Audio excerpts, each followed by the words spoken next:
Assalamualaikum warahmatullahi wabarakatuh. Alhamdulillah kita bertemu kembali.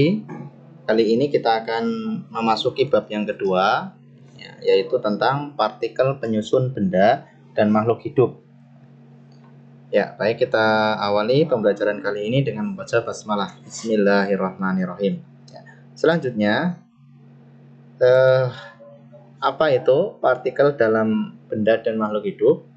Kita ketahui bahwa pengertian dari partikel adalah bagian terkecil dari suatu materi atau benda yang masih mempunyai sifat benda atau materi tersebut. Ya, contoh kita punya rambut misalnya. Ya, itu berarti rambut kita ada susunan-susunannya lagi. Ya, itu disebut dengan partikel. Nah, partikel sendiri itu terdiri dari atom, molekul, dan ion. Atom kita sudah belajar di semester R1 itu ya. Nah, contoh partikel penyusun benda. Nah, misalnya partikel dari rambut. Ternyata rambut kita itu tersusun dari karbon atau C, hidrogen atau H, nitrogen atau N, dan sulfur atau S. Kemudian tulang itu ada kalsium, fosfor, oksigen. Kemudian kalau glukosa, ya ini glukosa harusnya C6H12O6, karbon, hidrogen, oksigen. Kemudian partikel air itu ada H2O, hidrogen, dan oksigen. Nah, ini contoh dan masih banyak yang lain. Nah, tubuh kita itu tersusun dari banyak partikel tentunya. Tulang sendiri, rambut sendiri, kemudian kulit sendiri, dan seterusnya banyak. Ya. Untuk benda-benda yang lain juga sama, kayu, kemudian kaca, kemudian besi, dan seterusnya. Itu semuanya tersusun dari partikel-partikel yang sangat kecil. Ya. Kesimpulannya adalah setiap materi atau benda memiliki partikel penyusun yang berbeda, sehingga memiliki sifat yang berbeda juga. Itu gambaran daripada partikel yang ada di benda dan makhluk hidup. Lanjut. Ini atom dan partikel penyusunnya. Ya. Kita belajar tentang teori model atom terlebih dahulu. Ya, teori model atom pertama dikemukakan oleh John Dalton. Dia mengemukakan bahwa atom itu seperti bola bejal. Bola bejal yang tidak dapat dibagi. Ya. Nah, ini seperti ini saja. Ini teori atom yang pertama. Teori atom yang kedua itu dikemukakan oleh Joseph John Thomson. Thomson itu mengemukakan bahwa atom itu seperti bola bejal yang di permukaannya itu terdapat muatan, ya, muatan positif negatif, atau dia mengibaratkan atom itu seperti roti kismis yang ada coko chipnya di sini. Roti yang ada coko chipnya itu dikemukakan oleh Thomson. Kemudian Ernest Rutherford, ini model atom yang ketiga, itu dia mengemukakan bahwa atom berbentuk bola yang tengahnya terdapat inti atom. Nah, ini yang merupakan pusat muatan positif dan pusat massa, ya. Sedangkan elektron berputar mengelilingi atom. Ini Rutherford yang kita pelajari kemarin di semester 1, ya. Kemudian Niels Bohr, ya. Ini teori atom yang keempat. Dia menguatkan bahwa atom terdiri atas inti atom yang menjadi pusat massa atom dan pusat muatan positif, sehingga elektron bergerak mengelilingi inti atom pada lintasan tertentu, orbit yang disebut kulit atom. Selama elektron bergerak mengelilingi inti atom pada orbitnya, elektron tidak memancarkan atau kehilangan energi. Jadi ini tadinya kulitnya cuma satu, kemudian oleh Niels Bohr ternyata kulitnya tidak hanya satu, dia ada banyak, ya. Ada kulit pertama, kulit kedua. Dia memiliki tingkatan energi masing-masing. Yang paling dalam itu tingkat energinya paling rendah. Ini nanti akan kita pelajari. Kemudian teori yang terakhir yaitu teori modern atau mekanika gelombang. Ya, seperti ini. Atom tersusun atas partikel subatom yaitu neutron, proton, dan elektron. Neutron dan proton membentuk inti yang padat, disebut nukleus atau inti atom. Elektron bergerak di sekeliling inti dengan kecepatan hampir seperti kecepatan cahaya, sangat cepat ini protonnya, dan membentuk awan elektron yang disebut dengan orbital. Pada awan elektron tersebut, posisi elektron tidak dapat ditentukan, jadi acak, ya. Seperti itu. Ini untuk pengetahuan saja, ya, bahwa ada 5 teori atom: John Dalton, Thomson, Rutherford, Niels Bohr, dan mekanika gelombang. Seperti itu. Lanjut. Nah, ini partikel penyusun atom yang sederhana yang kita pelajari di semester 1 ya. Itu ada inti atom yang terdiri dari proton dan neutron, kemudian terdiri dari kulit yang ada elektronnya. Seperti itu. Ya, ini persis semester 1 kita sudah pelajari. Lanjut. Nah, ini materi baru, nomor atom dan nomor massa. Ya, jadi atom itu memiliki dua nomor atom dan nomor massa. Ini berfungsi untuk identitas atom tersebut, ya, identitas atom tersebut. Nah, kemudian di sini ada aturannya. X itu sebagai lambang atom, A itu nomor massa, Z itu nomor atomnya. Nah, di sini ada aturannya bahwa Z sama dengan nomor atom, sama dengan proton, sama dengan jumlah elektron. Kalau jumlah neutron berarti A min Z. Nah, ini rumus ya, ini rumus. Kita terapkan di contoh soal biar kalian lebih paham. Perhatikan contoh soal berikutnya. Perhatikan gambar atom. Di sini ada atom Na, ya, atom Na. Kemudian di sini ada 24. Ini yang atas berarti nomor massanya, yang lambangnya A. Dia nomor massa. Kemudian yang bawah yang kecil, angkanya kecil, dia pasti nomor atom. Jadi ciri-cirinya nomor massa itu letaknya di atas, dia angkanya besar. Kalau nomor atom itu letaknya di bawah, angkanya kecil. Nah, nomor atom ini sama dengan proton, juga sama dengan elektron. Ya. Tentukan lambang unsur, nomor massa, nomor atom, proton, elektron, dan neutron. Kita jawab. Lambang unsurnya berarti Na, ya kan? Nomor massanya berarti yang besar, 24. Nomor atomnya yang kecil, yang bawah, berarti 11. Proton, elektron berarti sama dia, 11. Neutron berarti 24 kurangi 11, atau nomor massa dikurangi nomor atom, berarti 24 kurangi 11 berarti 13 ya. Nah, seperti itu yang insya Allah gampang, mudah-mudahan kalian paham. Kalau belum paham kalian bisa tanya lewat WA ya. Slide berikutnya ini kuis ya. Silakan lengkapi tabel berikut sesuai dengan gambar. Di sini ada oksigen 16,8, magnesium 24,12, nitrogen 14,7, karbon 13,6. Nah, saya contohkan nomor 1 di sini oksigen, nama atomnya, lambang atomnya O.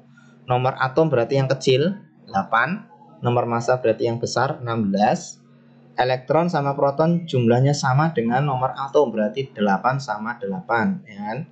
Kalau neutron berarti dikurangin nomor massa dikurangi nomor atom, 16 kurangi 8 sama dengan 8. Seperti itu ya.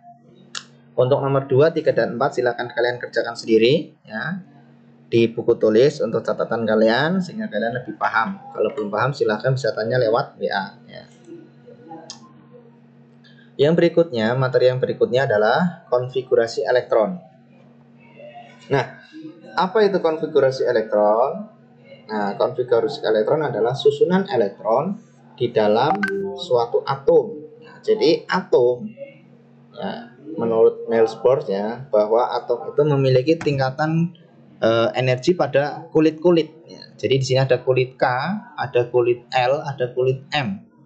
Ini memiliki tingkatan energi masing-masing. Yang paling dalam kulitnya itu tingkat energinya paling kecil. Semakin keluar dia tingkat energinya paling besar. Seperti itu. Ini aturan-aturannya, perhatikan. Tiap-tiap kulit atom ditempati oleh sejumlah elektron. Nah, ini tiap kulit itu pasti ada elektronnya. Ya, ini kulit pertama elektronnya 2. Kulit kedua elektronnya 1, 2, 3, 8 ya. Kulit ketiga elektronnya 18. Kalau itu ada 18 ini. Itu aturan yang pertama. Aturan yang kedua, setiap kulit mempunyai jumlah maksimal elektron yang dapat menempatinya. Contoh di sini. Kulit pertama, kulit kedua, kulit ketiga, kulit 4. Lambang kulitnya namanya KLMN, urut ya. Mulai dari huruf K. KLMN. Jumlah elektron maksimal yang dapat menempati kulit. Kulit pertama 2, kulit kedua 8, kulit ketiga 18, kulit keempat 32. 2, 8, 18, 32. Nah, ini harus kalian pahami, harus kalian hafalkan ya untuk bisa belajar ini. Nah, Aturan berikutnya, apabila atom tersebut mempunyai elektron lebih dari 2, maka elektron berikutnya akan menempati kulit yang berikutnya. Nah, ini maksudnya apa? Contoh ya, ada atom elektronnya 3 ya. Dia menempati kulit pertama berarti maksimalnya 2, sisanya kita taruh di kulit berikutnya. Berarti kulit pertama 2, kulit kedua 1 dia, sisanya ditaruh di kulit berikutnya. Maksudnya seperti itu. Kemudian aturan yang keempat, posisi elektron pada kulit-kulit atom dimulai dari kulit terdalam atau yang mempunyai tingkat energi paling rendah. Ya, seperti itu ya tadi. KLM yang paling rendah itu yang paling dalam di sini. Kemudian lanjut, ini lebih tinggi tingkat energinya dan seterusnya. Semakin keluar semakin tinggi tingkat energinya. Baik, next kita ke contoh soal biar kalian lebih paham. Nah, contoh, tentukan konfigurasi elektron dari atom berikut. Di sini ada atom oksigen dengan nomor massa 16 dan nomor atom 8. Ya. Dari gambar kita tahu bahwa oksigen berarti memiliki jumlah elektron 8. Kenapa 8? Karena dia sama seperti nomor atomnya. 8 berarti sininya 8. Sehingga konfigurasi elektronnya menjadi kulit pertama 2. Kenapa? Karena maksimalnya 2. Kulit kedua berarti 6. Kenapa? Karena sisanya totalnya 8 dibagi kulit pertama 2, karena sisanya masih ada sisa berarti kita taruh di kulit yang kedua, berarti 2 6. M sama M, Mn dia kosong. Kenapa? Karena dia tidak kebagian elektron ya, karena jumlahnya hanya ada 8 elektron, cukup dibagi pada kulit pertama dan kulit kedua yang isinya 2 sama 6. Seperti itu ya, semoga kalian paham. Lanjut kita ke latihan soal. Tentukan konfigurasi elektron dari atom berikut dengan mengisi tabel di samping. Nah, di sini ada Na 2411, karbon 136, magnesium 2412, nitrogen 147. Nah, di sini saya contohkan yang pertama yang natrium, lambangnya Na, nomor atomnya 11, yang kecil berarti nomor atom. Jumlah elektronnya berarti 11 juga karena sama jumlah elektron sama nomor atom ya. Sekarang susunan elektron pada tingkat energi. Karena ini ada 11 kita bagi. K itu jumlah maksimalnya 2, berarti kita tulis 2, hanya ada 2 di sini. L itu maksimalnya 8, berarti kita tulis 8. Sisanya masih ada sisa enggak? Masih ada dia. Sisanya 1 kita taruh di kulit yang ke-3 atau kulit M. N-nya dia kosong karena sudah habis dia ya, karena hanya cuma 11. Seperti itu. Ada pertanyaan ya? Kalau ada pertanyaan silakan bisa tanyakan ke WA ya. Untuk 3 atom yang lain silakan kalian kerjakan sendiri biar kalian lebih paham. Lanjut. Nah, kita belajar tentang ion dan ikatan ion. Ion ini sebenarnya sudah kalian pelajari di kelas 7 ya. Nah, kita ulang lagi. Ion apa itu ion? Ion adalah atom yang memiliki muatan, bisa muatannya plus, bisa muatannya min, yang disebabkan karena atom tersebut kekurangan atau kelebihan elektron. Contoh, Na+, K+, Mg2+. Ini disebut dengan ion jenisnya kation atau plus. Contoh yang kedua, Cl-, F-, O2-. Ini disebut anion ya, yang muatannya min. Kesimpulannya bahwa ion adalah atom yang memiliki muatan plus itu disebut dengan kation dan muatan min disebut dengan anion. Jadi ion itu ada 2 jenis, kation berarti plus, anion berarti min. Kation itu yang ini Na+, K+, Mg2+. Anion berarti Cl-, F-, dan O2-. Seperti itu.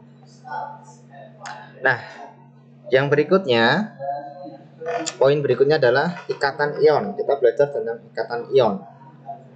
Ikatan ion itu adalah gaya tarik-menarik antara kation dan anion pada suatu senyawa. Contoh ya, antara kation dan anion. Ada kation Na+ bertemu dengan anion Cl-, maka dia akan menjadi Na Cl. Na-nya ini plusnya 1, Cl-nya 1, berarti cocok, sudah langsung ketemu dia. NaCl, Na-nya 1, Cl-nya 1, NaCl, cukup dia. Kemudian contoh yang kedua, K plus 1 dan F min 1 sama-sama 1, berarti dia langsung bergabung menjadi KF. Nah, seperti itu ya. Kemudian yang berikutnya Mg2+, ini muatannya 12, hati-hati. Cl min. Nah, ini bertemu dengan Cl min, Cl-nya hanya minnya min 1. Berarti ini belum seimbang ya. Berarti di sini Mg-nya dia 2, Cl-nya 1. Berarti Cl-nya kurang berapa? Cl-nya berarti butuh 2. Berarti Mg Cl 2. Cl-nya 2, Mg-nya 1 karena ini mengikuti muatannya. Kemudian bagaimana dengan berikutnya ini? Na plus plusnya 1 bertemu dengan O2 min. Nah, ini hati-hati ini. Plusnya 1, Na-nya berarti Na-nya butuh 2. Karena di sini muatan O-nya min 2, berarti Na-nya 2O. Jadinya Na2O seperti itu, ya. Nah, kenapa ada ikatan ion?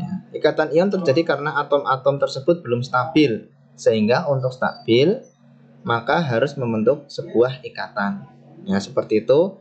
Ini materi kelas 9 ya. Ini pengantar kalian besok ya di SMA. Besok ada materi kimia. Ya, itu kalau kalian masuk IPA besok, kalian akan ketemu materi ini. Ini pengantar dasar untuk pelajaran kimia di SMA. Baik, terima kasih. Itu pembelajaran hari ini. Mudah-mudahan kalian paham ya.